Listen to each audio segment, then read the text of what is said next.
నా బర్త్డేకి మా ఫ్రెండ్స్ అందరూ కలిసి 12 o'clockకి మా ఇంటికి వచ్చి సర్ప్రైజ్ చేశారనమాట. అసలు నాకైతే నిజంగా పెద్ద సర్ప్రైజ్ ఏది, ఎందుకంటే పిల్లల్ని నిద్రలో కూడా తీసుకొచ్చేసారు. అసలు చాలా హ్యాపీగా అనిపించింది నాకు.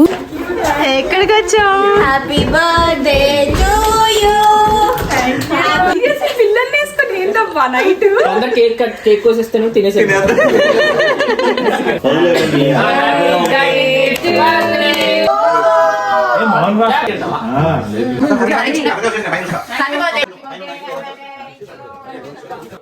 సో అది అలా జరుగుతుండగా నా ఫ్రెండ్ మెల్లగా కల్ప్రిట్ లాగా వచ్చి కేక్ పూసేసింది అనమాట. అందు దొరికేసరికి మా వైల్డ్ ఫ్రెండ్స్ అందుకున్నారు. ఇప్పుడు ఇది పాపిడి పిల్ల. ఇది ఇంకా అది క్లీన్ చేసుకొని వచ్చేసరికి దోలు తీరిపోయింది. But it was really memorable. Once again thank you all.